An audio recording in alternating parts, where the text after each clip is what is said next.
Hello, everyone. Today, I'm bringing you a topic that might sound a bit strange at first, the surprising truth about our own lives. What's so surprising about it, right? Well, because it really is surprising. When we hear the word surprising, our usual reaction is something like, oh, so that's how it is? Wow, seriously?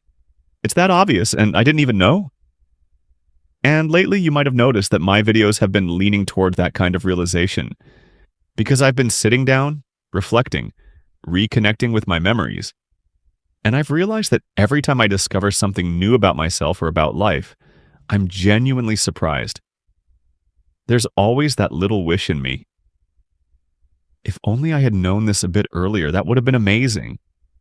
Because you see, in life, if your input data, meaning your beliefs and understanding, are right from the start, your output, your thoughts, actions, and results will turn out much better.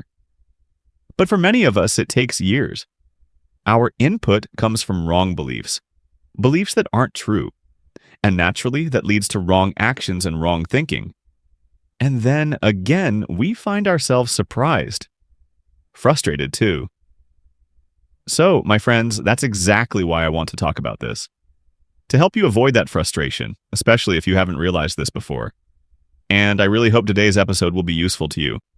So, what's this surprising truth I'm talking about? Let me ask you something.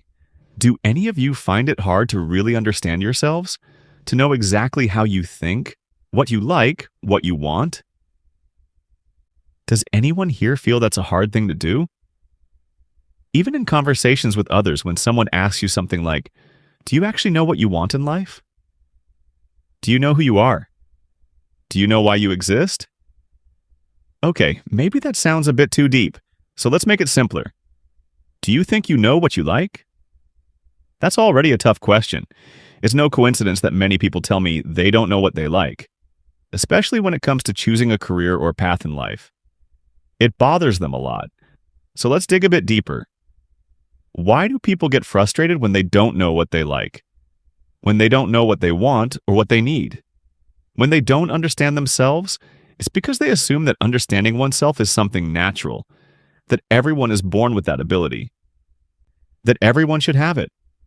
They think that normally people know themselves, and that not knowing yourself, that's what's abnormal, wrong, frustrating, even painful. Well, here's the surprising part. Those thoughts might actually be wrong, and this is the more accurate way to look at it. Not understanding yourself is normal. Yes, it's perfectly normal. And let me gently remind you, don't be too confident that you already understand yourself, especially if your understanding is purely based on intuition. You might be mistaken. This brings me to a quote I really love from Jordan Peterson. He said, treat yourself like someone you are responsible for helping, as if you were a stranger, and try to understand them. That's such a wise piece of advice. And as I usually say when mentioning him, yes, he's a controversial figure, but I only focus on the ideas I find truly valuable. To me, this truth, view yourself as a stranger and try to understand them, is deeply insightful. Because honestly, understanding yourself is extremely difficult. If you truly understood yourself, your life would flow more smoothly. You'd rarely feel sad or stuck. But let's be honest, when you look at your life right now, is it really how you wish it were? Even if you're financially stable, I bet many of you still don't feel truly fulfilled or content. And the deeper reason behind that might simply be, you still don't fully understand yourself. Do you know why you're lazy sometimes? Why there are days you just don't want to do anything? Most of the time, you don't. When you're sad, do you really understand yourself enough to comfort and empathize with your own pain? Not always. Sometimes it's just impossible to do. All those moments of sadness, suffering, confusion, they pass through our lives, and it's not easy to deal with them. So here it is, the surprising truth I mentioned earlier. Let me repeat it so it really sinks in. Don't be too confident about how well you think you know yourself. In fact, I'll make it even clearer. I don't know myself very well, and I need to invest time, effort, observation, learning, and education to truly understand who I am. That's how much work it takes. And yes, it's tough. Really, really tough.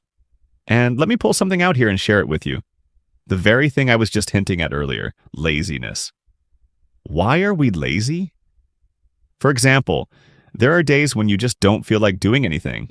When there's a deadline chasing you, sure, you get things done because you have to. But the moment it's over, you start slacking again. And when you're standing between two choices, playing or working, most people will almost always choose to play. Or when you're faced with two options, say watching a short video versus reading a full page of text. Even if I remind you that reading is way more beneficial than watching a 30-second clip, most people still go for the video. Because watching feels good, it's satisfying, it's easy. But reading, that's effort, that's work. That, my friends, is what I call a subtle kind of laziness. In short, whenever something feels a little hard, our instinct is to avoid it. And I know a lot of people actually feel upset about their laziness. Seriously, if you're lazy but totally fine with it, then maybe it's not a big deal. But many people aren't okay with it. They get sad, frustrated, even disappointed in themselves because of it. So here's the question. If laziness is yours, why don't you understand it? The answer is simple. Because it's not easy to understand laziness. You have to study it, observe it, learn about it, and even educate yourself on psychology, human nature, neuroscience, physiology, all that just to understand it. And I'll be honest, I didn't understand it before either. I just knew it bothered me. I used to wonder, why does my willpower feel so fragile? Why can't I keep it steady? So I started digging into it. And over time, I discovered something surprising. Laziness is actually our default setting. Now, in this episode, I'll try not to throw around too many scientific terms because honestly, I've talked about this stuff a lot already. The information I share isn't something I make up. I can't just fabricate this. Everything I say has some solid foundation. Of course, there are brain regions involved in all that, but I know most people tune out when they hear the science. So I'll keep it simple. And if you're curious, I'll list some of the books I reference in the episode description. You can find and buy them yourself. No affiliate links, no sales pitch, just honest sharing. So, coming back, our brain, our natural state, loves laziness. When it has to choose between a complex task and a simple one, or between work and rest, it'll almost always go for the easier option. So don't be surprised that you're lazy. It's just how we're wired. I like to think of it like this. Our body is kind of funny. It's like a powerful smartphone or a high-end computer that's always running in battery-saving mode. It can do incredible things. Big, complex, impressive things, but it prefers to stay in energy-saving mode. It'll be lazy whenever it can. And you know how annoying battery-saving mode can be, right? The screen dims too fast. The apps slow down. It's frustrating. Well, that's us. That's our brain. So we need to understand that tendency. That's what self-understanding really is. And how do we do that? By learning. By educating ourselves. It doesn't just come naturally. Once you understand that laziness is part of your default wiring, then you can start finding ways to deal with it. Because yelling at yourself, "Why are you so lazy? You should be more disciplined," doesn't work. That approach simply doesn't fit the reality of how we're built. A more scientific, grounded approach starts with acceptance. You say to yourself, "All right, I see you there, my lazy little demon." And then what? You move to the next step. You start training yourself slowly, patiently. Once you understand yourself, you can forgive yourself a bit for being lazy. But that forgiveness isn't to let things slide. It's to find solutions. So maybe you start small. Read one page, then two. Back in school, you read tons of words, right? So start small again, 1 or 2 pages. Then move up to 10, then 20. Gradually, you'll adapt. And after enough time, that laziness fades. You stop fearing difficult tasks. You stop avoiding things that require focus or effort. It's really that simple. And honestly, for me personally, reading books is not only my main form of education, It's also my way of training focus and fixing the laziness in my brain. Because after a while, once you get used to doing something demanding, you stop being afraid of complexity. You stop saying, "Oh, I planned to do that yesterday. Maybe I'll just delay it another day." That habit disappears. See, the only reason you can make that kind of progress is because you understand yourself. Where else would it come from, right? It's the result of education, of awareness, and it reflects a perspective that's both deeply human and deeply intelligent. See yourself as a stranger and try to understand them, because truly understanding yourself takes work. It's not easy. You have to scrape, stumble, and struggle for it. And when it comes to figuring out what you like or don't like, it's the same thing. It takes time. Don't expect life to just hand you a fortune-telling card that says, "Here you go, this is your destiny. This is the job you'll love forever." It doesn't work that way. You have to look at yourself as someone who doesn't yet know what they love, and then, step by step, explore, connect the dots, and keep updating your understanding of who you are. Let me give you an example, a little reflection practice that I've actually shared with you a long time ago, not something new. At night, after a long day, just sit down and think, what did I enjoy today? What didn't I enjoy? What made me feel excited and full of energy? And what was something that, even just thinking about it, already made me feel unmotivated? Something as simple as that. And then you start connecting the dots. You write things down, like collecting data. Because we humans, we have patterns. After enough time, 1 month, 2 months, 3 months, as your data set grows, you'll start to see clear patterns. You'll know what you like, what you don't, what energizes you and what drains you. And then you can begin to look for jobs, tasks, or careers that match those tendencies, and build from there. See? You work to understand yourself. It doesn't come for free. For example, some people hate going to work. They feel miserable at the office. But the moment there's a team meeting, they suddenly light up. They feel alive again. That's strange, right? But when you track enough of those patterns, it becomes obvious. This person actually likes communication, teamwork, social interaction. So that person can design their job or career path around that, because it aligns with their core nature. And on the other hand, there are people who prefer solitude. They realize, you know what? I actually enjoy sitting in front of a computer coding for hours. I like having my own space. I like focusing. I like introspective activities. At first, you might not fully trust those feelings, but over time, and after observing yourself for 10, 20, 30, 60, 90 days, you'll have enough data to look back and clearly see, yeah, I enjoy independent work. From there, you start designing your career or your life around independence. And there are plenty of jobs that fit that mold. Life just starts to feel more aligned, more right. So, knowing what you like, that's not some random gift from life. It's an achievement. You earn that understanding.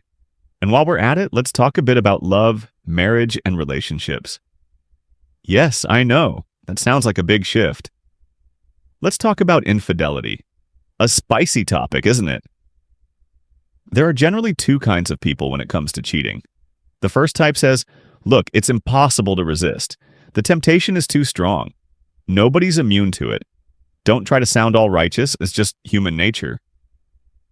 That's one viewpoint. Then there's the second type. Not me. I'm loyal. I'm strong. I'd never give in to temptation. But here's the thing. This second person might be speaking from a situation where there's no real temptation around. Maybe his workplace is full of men, so he feels proud and confident saying that. But that's not exactly being tested, is it? In truth, both of these viewpoints miss something important. I once read a book called Relationships by the School of Life. I'll also put that title in the episode description. And in that book, I came across something that truly surprised me. Something that made so much sense once I thought about it. The author suggested that fidelity should be seen as a moral achievement. When I read that, I was shocked. But in a good way. It suddenly all clicked. Because once you accept that humans are easily tempted, that we can be weak, that resisting temptation is not easy, you start to see things more clearly. You stop pretending it's simple. Especially if you live in an environment where temptation is rare, you might think you're strong, but maybe you just haven't been tested. And for some people, the reason they stay faithful isn't because they're full of integrity. It's simply because they're shy, scared, or nobody's been interested in them. That's not moral strength, that's just circumstance. Now, when you understand that you could easily fall, that you're not immune, and you see faithfulness as a moral achievement, your whole approach to life changes. You start to understand yourself. Let's say you're a woman in a relationship, and one day you meet a charming, attractive guy. You find yourself having some thoughts that you know aren't right, and then you start scolding yourself for it every single day. Why am I like this? What's wrong with me? If that's your mindset, I'd say you still don't truly understand yourself, because you need to recognize those human tendencies. And first, you need to admit that they're normal. You're not made of stone. You're human. But then comes the second step. You choose faithfulness, because it's a moral achievement. Once you see it that way, you start building a system around it. You avoid risky situations. You don't play with fire. Don't put yourself in places or around people where temptation can grow. Sometimes the smartest move is simply to run from it. And you keep thinking about it, not in fear, but in awareness. You look for ways to handle it, and eventually you get used to it. You learn how to manage it with ease. One day, you'll be able to stay faithful without feeling like it's a battle anymore. But to get there, you must first understand yourself. You can't do it otherwise. And that's another beautiful lesson about self-understanding. There's no shortcut. It takes effort, patience, and a lot of humility, because honestly, there's still so much about ourselves we don't know. So don't be too confident. Stay humble, stay curious, and keep learning about who you are. All right, that's everything I wanted to share with you today. This realization, this aha moment about how little I actually understand myself, really shook me. I don't know if you'll feel the same way, but for me, it was eye-opening. It was shocking, yes, but also liberating, because I became a little wiser about my own life. So if you feel a bit shaken too, that's okay. Take a few quiet days, reflect, maybe adjust how you live, and most importantly, keep trying to understand yourself. Because even your own soul, it's a complex thing. Thank you so much for spending this time with me. Take care, and I'll see you next week.